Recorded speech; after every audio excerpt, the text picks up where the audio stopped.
వేదే బ్రహ్మ సమః తదంగనిచయే గర్గోపమస్తత్కథా తాత్పర్యార్థ విచారణే గురు సమః తత్కర్మ సంకీర్తనే ఆసీజ్జేమినిరేవ సూత్రనిచయస్యార్థోపసంవర్ణనే వ్యాసేనైవ సమః సశంకర గురుర్జేజీయతాం మానసే జ్ఞానేన రాంశమథ కర్కశ తర్కఖండే సింహాంశమేకమపి తద్విధం సమర్చ్య తేన స్వయం తదభవద్ గురురాజయోగాత్ శ్రీమండలీక గురుమండనమాశ్రితోహం. పితృయజ్ఞం గరుడ పురాణం అనే అంశం పైన మనం మాట్లాడుతున్నాం. ఈ లోకంలో తండ్రిని ఉద్దేశించి, గతించినటువంటి తండ్రిని ఉద్దేశించి ఊర్ధ్వదైహిక క్రియలు చేసేటటువంటి కుమారులు, వారి సంతతి ఎవరైతే చేస్తూ ఉంటారో అలాంటి వారు శ్రాద్ధం కానీ, అలాగా అగ్నోకరణం, అలాగా బ్రాహ్మణ భోజనాదులు, అలాగే తిలోదకాలు, ఇలాంటివన్నీ కూడాను దక్షిణా భాగాలు ఇవన్నీ ఇస్తూ ఉంటారు. 6 రకాలుగా శ్రాద్ధాచరణ ఉంటుంది అని గరుత్మంతుల వారితో శ్రీ మహావిష్ణువు చెప్పిన విషయాన్ని కూడా మనం విన్నాం. ఇవన్నీ కూడాను పితృదేవతలకి అది వాళ్ళకి అందుతున్నాయా, అందటం లేదా, ఏ రూపంగా అందుతున్నాయి, వాళ్ళు ఏ లోకంలో ఉంటారు అనేటటువంటి విషయాలపైన విచారణ అంతా జరుగుతోంది. శ్రాద్ధ కాలంలో ఇవన్నీ కూడాను వాళ్ళకి అందుతాయి అని అంటంలో అగ్నిదేవుడు సాక్ష్యం. ఆయన సర్వజ్ఞుడు. ఏ లోకంలో వారు ఉంటారో అవన్నీ కూడాను ఆయనకి తెలుసు. ఆ లోకంలోకి దానికి తగినటువంటి ఆహారంగా పరిణామం చెందించి ఈ అన్నాన్ని ఆయనకి అక్కడికి పంపించేటటువంటి సామర్థ్యం కూడాను ఆయనకి ఉంటుంది అని వేదాలు మనకి ఘోషిస్తున్నాయి. అట్లాగా గరుడ పురాణం కూడా చెబుతోంది. మహావిష్ణువు గరుత్మంతుల వారితో కూడా చెబుతున్నారు. వేదవ్యాస మహర్షి ఈ రచనంతా రచించారు. దాంట్లో మంత్రాల్లో విషయం చూడండి.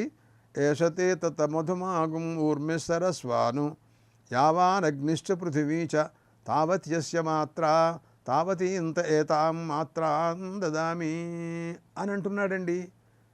ఆ శ్రాద్ధంలో అన్నం ఇస్తూ తండ్రిని ఉద్దేశించి తన కుమారుడు తర్వాత వాళ్ళు కానీ ఏమంటున్నారంటే, నాన్నగారు మేము మీకు ఇచ్చేటటువంటిది మాధుర్యోపేతం అయుగా కానీ ప్రార్థన అంటే ఎక్కువగా భావనాబలం చాలా గొప్పదనమాట. మంత్రాలు ఆ భావాన్ని మనకు నేర్పుతాయి. దానివల్ల ఆ విషయాలు మనం నేర్చుకోవాలి. అలాంటి భావన మనం చేయవలసి ఉంటామన్నమాట. అలాగే ఊర్మి సరస్వాన్ అనేటటువంటి పదముల ద్వారా ఏం కనపడుతోంది అంటే, మనం ఇచ్చేటటువంటి ఆహారం పితృదేవతలకు మంచి మాధుర్యోపేతంగాను, మరి తరంగ పరంపరతో అలా వెళ్ళేటట్టుగాను, మంచి రసవత్తరంగాను, సారాంశంగాను వెళ్ళాలి అనే అభిప్రాయంతో ప్రార్థన చేస్తున్నాడు. ఆ రకమైనటువంటి మంత్రశక్తి, అగ్నిదేవుడి యొక్క శక్తి ఇవన్నీ కూడా దీనికి సహకరిస్తాయన్నమాట. దానికి అర్థం ఆ రకంగా. తర్వాత మాట్లాడుతూ అని అంటాడు ఆయన, యావాన్ అగ్నిశ్చ పృథివీచ తావత్యస్య మాత్ర. ఎంత అవ్వాలి వాళ్ళకి ఈ మనం ఇచ్చేటటువంటి ఆహారము, ఏ రకంగా భావిస్తున్నాడు, ఏ రకంగా భావించమని మంత్రం చెబుతోంది అని అన్నట్లయితే, అగ్ని ఎంత ఉంటుందో, అలాగే పృథివీ ఎంత విశాలమైనటువంటిదో ఆ రూపంగా అంతగా వాళ్ళకి ఈ ఆహార పదార్థాలు చెందాలి అనే భావన చేస్తున్నాడనమాట. అంటే చూడండి, కొంతమంది ఉదాహరణ మీకు లోకంలో కూడా మనం ఆహారం సుమారుగా ఏదో మన శరీరం లోపల ఎంత పడుతుందో అంత కొద్దిగా గొప్ప తింటాం. కానీ మన కోసమని కొంతమంది భోజనానికి పిలిచి వాళ్ళు ఎన్నో చేస్తారు. మనం చూస్తూనే ఉన్నాం వివాహాల్లో కానీ, మరో చోట్ల కానీ ఎన్నో పిండి వంటలు.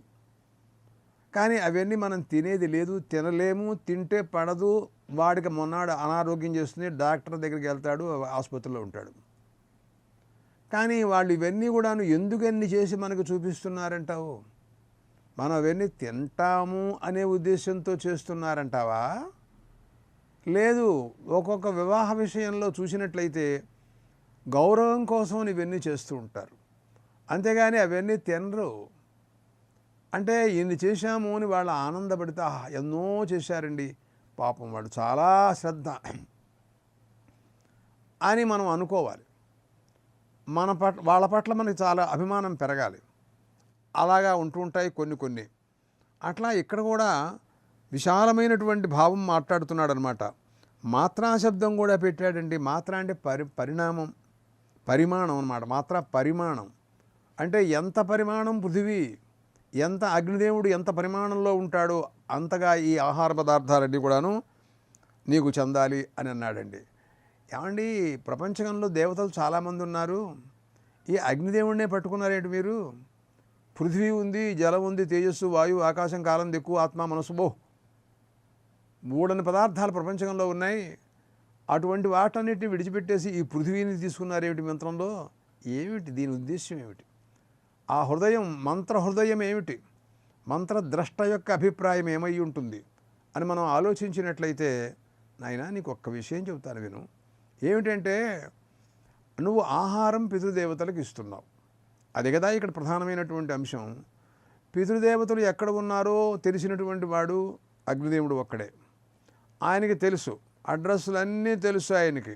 తెలియని లోకాలు లేవు, తెలియని చోట్లు లేవు, అవన్నీ తెలుసు ఆయనకి. కాబట్టి ఆయన అవసరం కదా ఒకటి. రెండు, అసలు పృథ్వీదేవత ఈ భూమండలంలో కదా కర్మకాండ జరిగేది. అసలు మనం అన్నం ఇచ్చేటటువంటిది ఎవరు? భూమే కదా.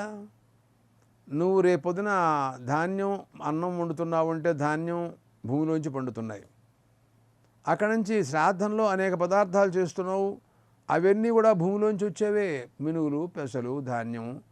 అలాగే గోవుకి గడ్డి పెడుతున్నావు, అది కూడా భూమిలోంచే వస్తుంది. అది తర్వాత మనకి పాలిస్తోంది, నెయ్యి, పెరుగు వగైరా. ఇవన్నీ కూడాను భూమిలోంచే వస్తున్నాయి కదా. ఈ రెండే అవసరం మనకి. భూమి చాలా ముఖ్యమండి. లేకపోయినట్టయితే నీకు ఆహారమే లేదు. ఆ భూమి అలాంటిదనమాట. తరువాత అన్నదాత్రి. భూమి ఎలాంటిదంటే ఇది అన్నదాత్రి, అన్నం ఇచ్చేటటువంటిది. కాబట్టి మనం ప్రస్తుతం పితృదేవతలను ఉద్దేశించి అన్నం ఇస్తున్నాం కనుక ఆ భూమిని మనం స్మరించుకుంటున్నాం. ఆ భూమిలో ఉన్న ఓషధుల ద్వారా మనకు అన్నం వస్తుంది, అదే మనం తింటున్నాం రోజు కూడాను. అటువంటిప్పుడు మనకి భూమి ఎంతో ఉపకరిస్తోందని మనం అంగీకరించాలి కదా. తల్లి ఏ రకంగా శిశువుని కాపాడుతుందో అలా భూమాత అది కూడా అన్నం ఇచ్చి మనని కాపాడుతోంది అన్నమాట దానికి అర్థం. అలాగా అగ్నిదేవుడు ఆయన ఎందుకు తీసుకుంటున్నాము అంటే, మనం తిన్న అన్నం లోపలికి వెళ్ళిన తర్వాత జీర్ణం చేసేవాడు ఆయనే. ఆయన కనుక జీర్ణం చేయకపోయినట్టయితే పెట్టింది పెట్టినట్టుగానే ఉంటుంది, వాడికి మళ్ళీ మొన్నాడు అన్నం అవసరం కూడా ఉండదు అసలు. అహం వైశ్వానరో భూత్వా ప్రాణినాం దేహమాశ్రిత ప్రాణాపాన సమాయుక్త పచామ్యన్నం చతుర్విధం అని గీతాచార్యుడు చెప్పారు. నేనే వైశ్వానరాగ్ని రూపంలో లోపల ఉండి పచనం చేస్తున్నాను అని పరమాత్మ స్వయంగా చెప్పారు కదా. కాబట్టి అన్నం ఇచ్చేటటువంటి భూమి, అన్నాన్ని పచనం చేసేటటువంటి అగ్ని. మరొక రహస్యం కూడాను, తిన్న తర్వాత చేయటం కాదు, భూమిలోంచి నువ్వు పచ్చికాయలు కోసుకొస్తావు. చెట్లల్లోంచి మామిడికాయలు, అరటికాయలు, అలాగా బీరకాయలు, ఇలాంటివన్నీ కూడాను, పచ్చివన్నీ కూడాను భూమి మీద ఓషధుల ద్వారా నీకు లభించినాయి. అవి తింటావా? అవి తింటే నీకు అరుగుతాయా? దానివలన ప్రయోజనం ఉందా? వాట్లను అన్నిటినీ కూడాను మళ్ళీ చిన్నగా ముక్కలు చేసి వాళ్ళని మళ్ళీ పచనం చేయడం కోసం భౌతికాగ్ని కావాలి. మళ్ళీ కుంపటో, లేకపోతే పొయ్యో, లేకపోతే గ్యాసో, మరొకటో. ఆ భౌతికాగ్ని కూడా లేకపోయినట్టయితే వీటిని పచనం చేయడం కుదరదు కదా. అంటే ఇప్పుడు చూడండి, బాగా ఆలోచించినట్టయితే భూమిలో విత్తనం పెట్టినప్పుడు ఆ భూమిలో నీళ్లు పోస్తాం, భూమి ఉంటుంది, దాంట్లో ఒక ఒక్క ఉంటుంది అన్నమాట, అంటే వేడి. ఆ వేడికి అది పగిలి అక్కడి నుంచి దాంట్లోంచి ఒక మొక్క వస్తుంది అన్నమాట. ఆ వచ్చినటువంటి ఆ మొక్క ఉందే, దానిపైన సూర్యకిరణాలు పడి ఆ వేడికి మళ్ళీ అది పెద్దదవుతుంది అన్నమాట. మళ్ళీ ఆ సూర్యకిరణాల యొక్క ప్రభకి ఆ వేడికి మళ్ళీ కాయలు కాస్తాయన్నమాట. ఆ దానివల్లనే మళ్ళీ అవి పండుతాయి అన్నమాట దానికి అర్థం. ఇదంతా సూర్యకిరణ ప్రభావం చేత జరుగుతోంది. అంటే అర్థం ఏమిటి? ఆ సూర్యుడు అగ్నిస్వరూపమే. సూర్యుడు అగ్ని వేరు కాదు అనే విషయం మనం అడుగడుగునా చెబుతూనే ఉంటూ ఉంటాం. సూర్యభగవానుడు సాయంత్రం వెళ్ళిపోతూ అగ్నిలో ప్రవేశించి వెడతాడు అని, మళ్ళీ మరుసటి రోజున ప్రాతకాలంలో వచ్చినప్పుడు అగ్నిలోంచి తన తేజస్సు తీసుకుంటాడు అని వేదాలు ఎప్పుడూ కూడా చెబుతూ ఉంటాయి. అగ్నిం వాదిత్య సాయం ప్రవిశతి తస్మాదగ్నిర్దూరాన్నక్తం దృశే ఉభే తేజసీ సంపద్యేతే ఉజ్జంతం వాదిత్యమగ్నిర్ను సమారోహతి తస్మాత్ ధూమ ఏవాగ్నేర్దివా దృశే అని స్పష్టంగా ఈ మంత్రాలన్నీ చెబుతున్నాయండి. కాక మరొక మంత్రం కూడా చూడండి, అగ్నిర్మూర్ధాదివ ఖగోత్పతి పృథివ్యా అయం అని ఒక మంత్రం ఉందండి. ఆ మంత్రం ఏం చెబుతోందో తెలుసా అండి? ఈ అగ్ని స్వర్గలోకంలో ద్యులోకంలో ఆదిత్య రూపంతో ప్రకాశిస్తున్నాడని చెబుతోంది. అది అంటే వాళ్ళిద్దరూ ఒకటే అన్నమాట. అంచేత ఆ ఆదిత్య రూపంతో ఉండినటువంటి ఆ కిరణాలు ఉన్నాయే, అవే అసలు ఈ జగచ్చక్రంలో మొత్తం ఆహార పదార్థాలన్నిటి కూడాను వేడి చేసి పచనం చేసేటటువంటివి అన్నమాట. మీరు ఇంకా బాగా ఆలోచిస్తే మనం చూడండి, కొన్ని కాయలు, మామిడికాయలు వేసవికాలం వస్తుంది.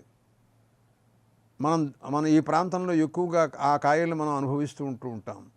వాళ్ళు కోసి దానికి ఒక వేడిని సృష్టిస్తారు. ఒక గడ్డి పెట్టి దాంట్లోంచి ఒక ఒక్క వచ్చేట్టు చేసి దాన్ని మారుస్తారు. అంటే పచ్చగా ఆకుపచ్చగా వచ్చినటువంటి కాయ 4-3 రోజులు అట్లా వాళ్ళు ఆ గడ్డిలో ఒక్కలో పెట్టేటప్పటికల్లా అది పసుపు రంగులో మారిపోతుంది. చూడండి మీరు, అంటే రంగు మారుతుంది. ఆ మొదట్లో పెట్టినప్పుడు నువ్వు గట్టిగా ఉంటుంది కాయ, ఆ తర్వాత స్పర్శ మారుతుంది, మెత్తబడుతుంది. నువ్వు కాయ దాంట్లో పెట్టినప్పుడు వాసన వేస్తుంది, పుల్లటి వాసన వేస్తుంది. అదే నీకు మెత్తబడిన తర్వాత అది మధురమైన వాసన వేయటం ప్రారంభిస్తుంది. అరే ఆశ్చర్యం! అంటే అర్థం ఏమిటి? ఈ వేడి ఆ కాయని ఆ రకంగా అన్ని రకాలుగా మారుస్తోంది అన్నమాట. దానికి అర్థం అంటే అది ఒకనొక అగ్నిశక్తి అనమాట. అదే సూర్యకిరణముల యొక్క శక్తి అనమాట. ఇవన్నీ మారుస్తున్నాయి అనే విషయం మనకు అర్థమవుతుందా, కావటం లేదా? ఇది భూలోకంలో మనందరం అనుభవిస్తున్నామా లేదా? ఇది కాదంటావా? ప్రత్యక్షంగా అనుభవిస్తున్నాడు. ప్రపంచంలో ఇప్పుడు మామిడి పండ్లను గురించినటువంటి విచారణ బ్రహ్మాండంగా నడుస్తోంది. అదంతా కూడా వాళ్ళు పచ్చికాయల్ని తీసుకొచ్చి ఈ రకంగా మగ్గ పెట్టడం అనేటటువంటిది మనందరికీ తెలిసిన విషయం. అది ఆ తర్వాత అది ఎలా ఉంటాయో ఏమిటో అదంతా కొనుక్కుని వాళ్ళకి తెలియాలి. అది విషయం మనకు వద్దు. ఇప్పుడు ఆ రకమైనటువంటి రంగు మారుతోంది, స్పర్శ మారుతోంది, రుచి మారుతోంది. ఇన్ని పరిణామాలు చేసేది ఎవరు అంటే ఆ ఒక్క అగ్ని అన్నమాట. ఆ రకమైనటువంటి అగ్ని, ఆ సూర్యకిరణాలు అన్నీ ఒకటే కదా. ఆ రకంగా మనం కాయలు కోసుకొచ్చాం. వాటన్నిటినీ మళ్ళీ తరిగి మళ్ళీ భౌతికాగ్ని పొయ్యి మీద మళ్ళీ వాటన్నిటిని కూడా పచనం చేసి అప్పుడు మనం భోజనాల్లో వాటిని ఉపయోగించుకుంటున్నాం. అవి తిన్న తర్వాత కూడా మళ్ళీ లోపల అవి ఆ రకంగానే ఉండటానికి వీల్లేదు. మళ్ళీ వైశ్వానరాగ్ని వీటన్నిటి కూడాను పచనం చేసి అక్కడి నుంచి మాంసం, రక్తం, పుష్టి, శక్తి, సామర్థ్యం, వీర్యాలు, పరాక్రమాలు, ఓపికలు అన్నీ కూడా మళ్ళీ ఆయన ఇస్తున్నాడు అనమాట. అంటే ఈ తిన్నటువంటి అరటికాయ ముక్కలు,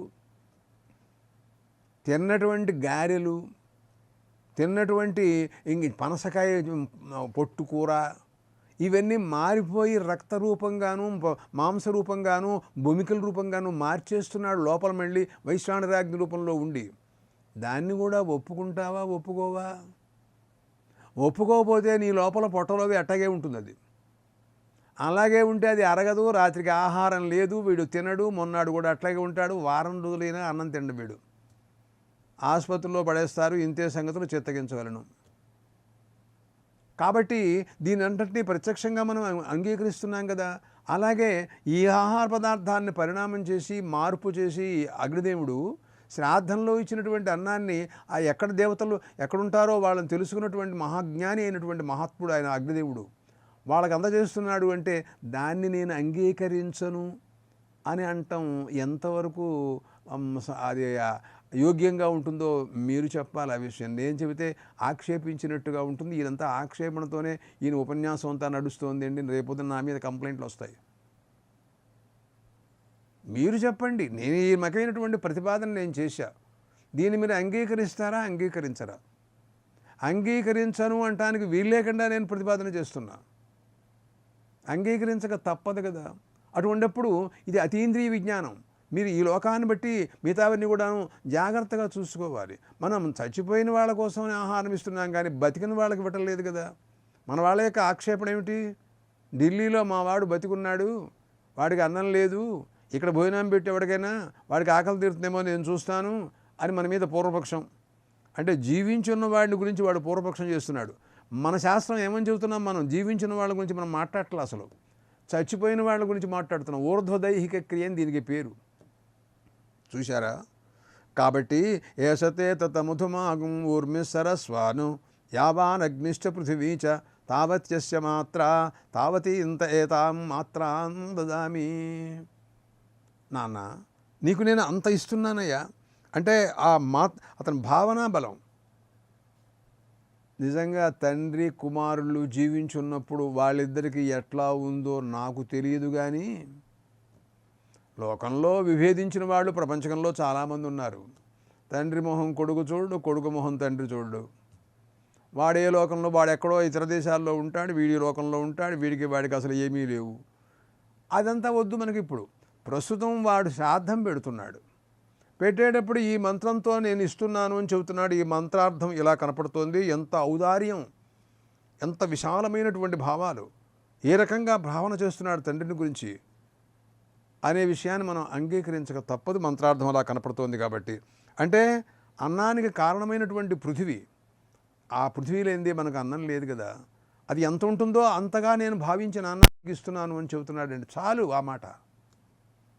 అట్లాగనమాట. తర్వాత మాట్లాడుతూ రెండో మంత్రం చెబుతుంది, యథాగ్నిరక్షితోనుపదస్థ ఏవం మహ్యం పిత్రేక్షితోనుపదస్థ స్వధాభవతాం అని అంటుందండి. అన్నాన్ని ఉద్దేశించి మాట్లాడుతున్నాడు. ఏమంటున్నాడంటే, తండ్రికి ఇచ్చేటటువంటి ఆహారం, అన్నం, ఆలయ పదార్థాలు, శాకపాకాదులు అన్నీ కూడాను వాటి గురించి మాట్లాడుతున్నాడు. అగ్ని అక్షిత అనుపదస్థ అని రెండు విశేషణాలు ఉన్నాయి అగ్నికి ఈ మంత్రంలో. అంటే అగ్ని ద్వారా నీకు ఇస్తున్నాను నాన్న. అగ్ని ఎలాంటి వాడు? అసలు ఆయనకి నాశనమే లేదు. ఆయన ఒకప్పుడు ఉంటాడు, ఒకప్పుడు ఉండడు అనటానికి వీలేదండి. ఎప్పుడు ఆయన ఉంటాడు. అంటే నాకు కొంచెం అనుమానం ఉందండి ఆయన విషయంలో అన్నా నేను. ఏమిటి చెప్పు? అందులో ఏం లేదండి, మనం ఆజ్యం వేసినప్పుడును సమితులు వేసినప్పుడు బాగా ప్రజ్వలిస్తున్నాడు, అదంతా ఊరుకుంటే చన్నారిపోతున్నాడు, అప్పుడు లేడనే కదా నేను అనుకునేది. అగ్ని లేడు, అయిపోయినాడు అని ఒకవేళ అటువంటి ఆక్షేపణ, అల్లరి, వేళాకోళం కబుర్లు ఒకవేళ నువ్వు చెబుతావేమో. నేను ఒక విషయం చెబుతాను. మీరు మనకి మన ప్రాంతంలో మనం అందరం కూడాను యజ్ఞయాగాది కర్మానుష్ఠానాలు చూస్తూ ఉంటాం. ఇంకా అనేక రకమైనటువంటి కర్మలు. అక్కడ వాళ్ళు ఏం చేస్తారో తెలుసా అండి? వాళ్ళు కింద ఒక అరణి పట్టుకొచ్చి పైన ఒక అరణి పెట్టి వాళ్ళు మధ్యలో ఒక శంకు పెట్టి తిప్పుతారు. తిప్పితే దాంట్లోంచి అగ్ని బయటకు వస్తుందండి. పొగ వచ్చి అగ్ని దాంట్లోంచి పుడుతుంది. అదేమిటండి, కొయ్యలోంచి అగ్ని రావటం ఏమిటండి? ఏమో నాకేం తెలుసు, నువ్వు చూస్తున్నావుగా, నువ్వు చూస్తున్నావు, నేను చూస్తున్నాను. అంచేత అక్కడ అగ్ని పుడుతున్నట్టుగా మనం కనపడుతోంది. అంటే అర్థం ఏంటి? అగ్ని అన్ని చోట్ల ఉంటాడనమాట. శమీగర్భాదగ్నిం మంథతి ఏషావా అగ్నేర్యజ్ఞజాతను తామేవాస్మి జనయతి అని వర్ణం చెబుతోంది వేదం. శమీగర్భం అండి, ఆయన లోపల ఉంటాడట ఆయన. అంటే ఏమండి, చెట్టుకి అగ్ని తగులుకున్నట్టయితే అది మాడిపోతుంది కదా. మరి శమీగర్భంలో అగ్ని లోపల ఉన్నట్టయితే ఆ చెట్టు మాడిపోవాలి కదా. అని ఎలా ఉన్నాడండి లోపల అని మళ్ళీ నాకు ఇంకో సందేహం. మన సందేహాలకి అవకాశాలు ఈ అస్తమానం ఏదో పూర్వపక్షమే. మనలాగానే వాళ్ళు కూడా ఉంటారు అని అనుకోవడం చాలా అవివేకమయ్యా. వాళ్ళ శక్తి సామర్థ్యాలను నువ్వు తగ్గించి మాట్లాడుతున్నావు. చాలా పొరపాటు సుమా. అది దేవత అపచారం కింద వస్తుంది మనకది. కాబట్టి వాళ్ళు లోపల ఉంటారు, దాన్ని కాల్చకుండా కూడా ఉంటారు. అంటే మనం ఉన్నాం అనుకోండి, మనకు ఎవరైనా ఒక ఆశ్రయం ఇచ్చారనుకోండి, ఆ మొన్నాడు వాడికి ఉత్సాహం చెప్పడమే. మనం ఎవరిని ఆశ్రయించుకుని మనం వెళ్ళామో ఆ తర్వాత కొద్ది రోజులు అయిన తర్వాత వీడిని ఏ రకంగా ఇక్కడి నుంచి పంపించేసేయాలి, నాశనం చేయాలి, ఇంకా చివరి మాటలు కూడా. అందువలన అలాంటివన్నీ కూడాను మనం ఆలోచిస్తుంటాం. మరి దేవతాత్మలు కూడా అలా ఆలోచిస్తారా? తప్పు కదా. సరే, మరొక విషయం అడుగుతా, నువ్వు చెబుతావో లేదో తెలియదు నాకు. సముద్రంలో బడబాగ్ని ఉంది అని అందరూ ఒప్పుకుంటున్నారు కదా. అసలు నీళ్లు కదా సముద్రం అంటే. అనంతమైనటువంటి నీళ్ళు, మామూలు కూడా కాదు. పైగా వర్షాకాలం అనేక నదులన్నీ కూడా దాంట్లో వచ్చి పడతాయి. ఆ నీళ్ళన్నీ ఆయన తాగేస్తున్నాడు అని అంటారు. అసలు నీళ్ళల్లో నిప్పు వేస్తే మనం ఒక బొగ్గు ఉందనుకోండి, బాగా మండుతున్నటువంటి బొగ్గు, అది నీళ్ళలో వేస్తే చుయ్యమని మాడిపోతుంది, చల్లారిపోతుంది. మరి ఆ బడబాగ్ని ఆ సముద్రంలో ఎందుకు చల్లారటం లేదు అడిగితే నువ్వేం చెబుతావు సమాధానం? నాకు ఏమో చెప్పలేవు, నీ వల్ల కాదు, సమాధానం లేదు అక్కడ నీకు. అలాగా మెరుపులో తీగిలో మేఘంలో మెరుపు మెరుగుతోంది, అక్కడ కూడా అగ్ని ఉంది, అది కూడా మెరుగుతోంది, అది ఎందుకు సన్నారటం లేదు? అక్కడ అక్కడ కూడా నీళ్లు ఉన్నాయి. తర్వాత మా వేదాలలో ఒక వర్ణన ఉన్నాయండి. అగ్నిదేవుడికి ఏదో కొంచెం కోపం వచ్చి ఈ దేవతలకి ఆవిర్భాగాలు ఇవ్వటం విసుగు పుట్టి ఆయన నేను రిటైర్మెంట్ తీసుకుంటున్నాను, నేను చేయలేను, నేను వెళ్ళిపోతాను అని ఆయన వెళ్ళిపోయినాడు. వెళ్ళిపోయి ఏం చేశాడంటే నీళ్లలో దాక్కున్నట్ట. నీళ్లలో దాక్కోవడం ఏంటండి? నీళ్లలో వెళ్ళిపోగానే చనారిపోద్ది అయినా, దేవతాత్మండి ఆయన, వాళ్ళు దేవతాస్వరూపులండి. అక్కడికి వెళితే అయ్యో మొన్నాడి నుంచి అగ్నిదేవుడు కనపట్టలేదని వీళ్ళు ఆలోచించి దివ్య దృష్టితో చూస్తే నీళ్లలో దాక్కున్నాడని తెలిసింది. తర్వాత అక్కడికి వెళ్ళి వాళ్ళు పిలుస్తారు. అగ్నేస్త్రయోజ్యాయాగం శోభ్రాతర ఆసన్ తే దేవేభ్యో హవ్యం వహంతః ప్రామీయంత సోగ్నిరభిభేత్ యుద్ధం వావస్య ఆర్తిమారిష్యతీతి. వాళ్ళ సోదరులు కూడా ఇలాగే దేవతలకు ఆవిర్భాగాలు ఇచ్చి వాళ్ళు చచ్చిపోయినారట. మోసి మోసి మోసి నా పరిస్థితి కూడా అలాగే అయిపోతుందని వెళ్ళిపోయినాడు ఆయన. ఆ చేపలు ఏం చేసినాయిటంటే ఈ లోపల ఉన్నాడు అని చేపలు చెప్పినాయిట. ఆ చేప తమసపద్ధియాధియాత్వాధ్యాసురయో మా ప్రావోచయితి. ఆ తర్వాత ఆ చేపల్ని శాపం పెట్టాడు ఆయన. నన్ను అనవసరంగా మీరు గుర్తు చేశారు వాళ్ళకి, కనుక మిమ్మల్ని శాపం పెడుతున్నాను. అడుగడుగునా కూడా ఎప్పుడు బుద్ధి పుడితే అప్పుడు జాలల్లో వచ్చి మిమ్మల్ని చంపేసి తీసుకెళ్ళిపోతుంటారని శాపం పెట్టాడు. తమసపద్ధియాధియాత్వాధ్యాసురయో మా ప్రావోచయితి తస్మాన్ మత్స్యంధియాధియా గ్రంథి శబ్ద. ఆ రకంగా ఇప్పటి వరకు కూడాను ఆ చేపల పాపం జాలల్లో బారిన పడి ఏ సమయానికి ఎప్పుడు వాడి ప్రాణం పోతుందో తెలియదు కదా. అలాంటి పరిస్థితి అగ్నిదేవుడు వలన వాళ్ళకి అలాంటి పరిస్థితి వచ్చింది. అంటే ఎందుకు చెప్పొచ్చాం మనం ఈ మాటలన్నీ అంటే, వాళ్ళు మరొక చోట ఉన్నా కూడా వారికి ఆశ్రయం ఇచ్చినటువంటి వాళ్ళని వాళ్ళు నాశనం చేయరు. అలాగే చెట్టు మధ్యలో ఆయన ఉండి లోపల నుంచి బయటకు వస్తున్నట్టుగా మనకు కనపడుతోంది. అందువలన ఆయన అక్షిత అని విశేషం అందుకు వేసిందనమాట శృతి. ఆయన నశించడు, ఇక్కడ లేకపోతే మరొక చోట ఉంటాడు, ఎప్పుడైనా ఉంటాడు, ఎక్కడైనా ఉంటాడు. నువ్వు అగ్గిపెట్టి వెతికించగానే పొద్దున్నే తెల్లవారులాగానే మన వాడికి ముందు కాఫీ, అగ్గిపెట్టి అంచంచంగానే వెంటనే బయటపడతాడు ఆయన. అప్పటిదాకా రాత్రి ఆయన కూడా పడుకున్నాడు అగ్గిపెట్టిలో. మనమేమో గదిలో పడుకున్నాం, ఆయన అగ్గిపెట్టిలో పడుకున్నాడు ఆయన. అట్లా అగ్నిదేవుడు ఎప్పుడు ఎప్పుడు పడితే అప్పుడు వచ్చేస్తున్నాడు, ఆవిర్భవిస్తాడు. అంటే ఉంటే ఆవిర్భవిస్తాడా, ఉండకపోతే ఆవిర్భవిస్తాడా? అంటే ఆయన ఎప్పుడు ఉన్నాడు అని అర్థం విషయం మనం అర్థం కావటంలా. కాబట్టి యథా అగ్నిరక్షితోనుపదస్థ అనూన అనుపదస్థ, ఆయనకు నాశనం లేదు, ఎంతో విశాలంగా పెద్దవాడు దేవతాత్మ కదా.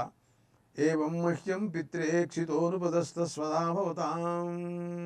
ఓ అన్నమా, ఆ శ్రాద్ధంలో ఇచ్చినటువంటి అన్నంతో మాట్లాడుతున్నాడు కుమారుడు, తండ్రి గారికి ఇస్తున్నటువంటి అన్నం అది. ఓ అన్నమా, నువ్వు కూడా అగ్నిదేవుడు వలె ఆయన ఎలాగా ఎప్పుడు నిత్యంగా శాశ్వతంగా ఉంటాడో, విశాలంగా ఉంటాడో, నువ్వు కూడా అంతగా ఎప్పుడు కూడాను నిత్యంగా మా తండ్రి గారికి వెళ్ళి నువ్వు చెందాలని మేము ప్రార్థిస్తున్నాం. అంటే ఈ మాటలో మరొక రహస్యం కూడా మనం గుర్తెరగాలి. మనం రోజు వండుకునేటటువంటి ఆహారం సాయంకాలం అయ్యేటప్పటికల్లా అది కుళ్ళిపోతుంది, తెల్లవారేపటికల్లా వాసన పట్టడం ప్రారంభమవుతుంది అది. అటువంటి దాన్ని మనం ఈ ప్రార్థనా బలం వలన మనం ఆయనకి ఇస్తున్నప్పుడు ఇది అక్షయమగుగాక, విశాలమగుగాక, అనంతమగుగాక అని ప్రార్థన అండి. ఆ ప్రార్థనా బలం వలన అది ఆ రూపాన్ని చెందాలని అగ్ని దృష్టాంతం చెబుతున్నాడు. అగ్ని ఏ రకంగా విశాలంగా ఎప్పటికీ నాశనం లేకుండా యథా అగ్నిరక్షితోనుపదస్థ ఏవం మహ్యం పిత్రేక్షితోనుపదస్థ. మా తండ్రి గారికి ఇచ్చేటటువంటి ఓ అన్నమా, ఆ అన్నం నువ్వు కూడా అగ్నిదేవుళ్లాగా అక్షిత, నాశరహితంగా, నాశం లేకుండా ఉండాలి. అంచేత ఎక్కువగా ఉండాలి, అనంతమవ్వాలి. ఆయన అనంతమైనటువంటి వాడు, విశాలమైనటువంటి వాడు. ఏవం పిత్రే స్వధాభవతాం, స్వధా శబ్దాన్ని ఉచ్చరించి ఇస్తున్నాను నేను అని ఈ రకంగా రెండో మంత్రంలో అన్నాన్ని ఉద్దేశించి తండ్రికి ఇచ్చేటటువంటి ఆ అన్నంలో శ్రాద్ధకాలంలో ఈ మంత్రం చేత, మంత్ర ప్రభావం చేత ఈ రకంగా ప్రార్థిస్తున్నాడండి. తాంత్వగ్స్వధాంతై సహోపజీవర్చస్తే మహిమా. ఇంకో మాట అంటున్నాడు ఈ పై మంత్రంలో, తాం త్వగ్స్వధాంతై సహ. నాన్నగారు, మీకు ఇచ్చేటటువంటి ఈ స్వధా శబ్దంతో నేను ఇచ్చేటటువంటి ఆహారం ఇది ఉందే, ఇది ఎంత అగ్నిదేవుడు ఉన్నాడో, పృథివీ ఎంత ఉందో వాళ్ళతో పాటు మీరు విశాలంగా అంత అవ్వాలని కోరుతూ, అలా అవటానికి కారణం ఏమిటంటే రుచస్తే మహిమ అన్నాడండి. రుక్కులు ఉన్నాయి చూసారా, ఆ మంత్రాలు, ఆ మంత్ర ప్రభావం అన్నమాట. దానివల్ల ఆ మహిమ, దానివల్ల మీరు ఆ రకంగా వాళ్ళకి చెందాల్సిందిగా అని కోరుతున్నాను అని ఆ మంత్రాధిష్ఠాతుడు దేవతల్ని దృష్టిలో పెట్టుకుని ఈ రకమైనటువంటి ప్రార్థన అంతా కూడా చేస్తున్నాడండి. అంటే ఆ మంత్రములు, వాటికి ఉండేటువంటి అధిష్టాన దేవతలు, వాళ్ళకు ఉండే శక్తి ఉంది చూసారా, అది చాలా గొప్పదనమాట. వాళ్ళు ఎప్పుడు కూడాను వాళ్ళు కాపాడుతూ ఉంటారు. అసలు అదే చూడటం, రేపు ఇంకొక మాట కూడా మాట్లాడతాడు. అసలు వాళ్ళు రథరూపాన్ని చెంది బ్రహ్మగారికి మోస్తారు అని, చందాగం శిరథో మే భవత యుష్మాభిరహమేతమధ్వానమను సంచరాణీతి అనే మంత్రాల్లో మాట్లాడతారు. కాబట్టి అప్పుడు ఆ ఛందస్సులు చూడండి, మీరు ఇంకో విషయం కూడా వేదాలు మాట్లాడుతుంటాయి. ఛాదనా ఛంద అని దానికి అర్థం. అంటే ఆచ్ఛాదనం చేస్తాయిటండి మనవి, మన చుట్టూరా కవచం. చూసారా, ఇప్పుడు వేదాధ్యయనం చేసినటువంటి మహానుభావులు ఉంటారు. అలాంటి వాళ్ళని అవి ఏం చేస్తుంటాయి అంటే చలికాలంలో వీడు ఒక డ్రెస్ వేసుకుని, ఉన్ని వస్తువులు, బట్టలు వేసుకుని చలికి శరీరాన్ని రక్షించుకుంటూ ఉంటాడు. అట్లాగా అవి ఛాదనం చేసి శరీరాన్ని కాపాడుతూ ఉంటాయిటండి అవి. అందువలన అవి ఛందస్సు అని పేరు అందుకోసం వచ్చింది. ఛాదనాదు ఛందస్వం, అది కాపాడుతాయన్నమాట దేహాన్ని. అందుకనే వారు ఆ క్షత్రియులు ఉన్నారు చూసారా, వాళ్ళు యుద్ధానికి వెళుతూ ఉంటారు. శ్రీరామచంద్ర ప్రభువుకి విశ్వామిత్ర మహర్షి దివ్యాస్త్రాలు అనంతంగా ఉపదేశించేశారు ఆయన. అవన్నీ కూడాను ఆయన వెనకాల ఎప్పుడు కూడా అంటిసాలా ఉంటూ ఉంటాయన్నమాట. మన వెనకాల ఎప్పుడు కూడాను ఆ మంత్రాలు కాపాడుతూ ఉంటాయి. వీడికి ప్రమాదం రాదు, రక్షిస్తూ ఉంటాయి. ఈ విషయంలో మీకు ఇంకా అనేక ఉపమానాలు స్వాధ్యాయ బ్రాహ్మణంలో ఒక ఉపాసన, ధ్రువోపాసన, శాక్పరి ఉపాసన, ఇవన్నీ కూడా నేను మాట్లాడతాను. అవన్నీ మీరు వినండి. దాని ప్రకారంగా మంత్రశక్తి ఎలా ఉంటుందో తెలుస్తుంది. దాని ప్రకారంగా మనం తండ్రికి మనం ఆహారం ఇస్తున్నాం శ్రాద్ధంలో. వేళాకోళంగా ఇవ్వటం లేదు, ఇదేదో అప్రమాణంగా ఇవ్వటం లేదు. దీని విషయంలో ప్రామాణ్యం ఏమిటి అని అనుకునేటటువంటి వాళ్ళు కొంతమంది ఉన్నారు. ఇవన్నీ ప్రమాణాలే, అయినా కూడా ప్రమాణం కాదు అనుకునే మూర్ఖుల గురించి మనం ఏం చెప్పలేమనుకోండి. ఆ విషయం ఎడంగా పెట్టండి. కాబట్టి ఈ రకమైనటువంటి భావాలతో శ్రాద్ధ కాలంలో మంత్రములు, అగ్నిదేవుడు, మన భావన, ఇవన్నీ కూడాను ఎంతో గొప్పగా వారికి ఆహారం ఇస్తున్నామని, పెడుతుందని వారు తీసుకుంటారని మనకి గరుడ పురాణంలో శ్రీ మహావిష్ణువు గారి మంత్రాలు కానీ ఈ రకంగా చెబుతూ ఉంటుంటే అయినా నేను పట్టించుకోను అన్నటువంటి విషయాన్ని గురించి మనం ఇంకా విచారణ చేసి చెప్పాల్సి ఉంటుంది. మాట్లాడదాం.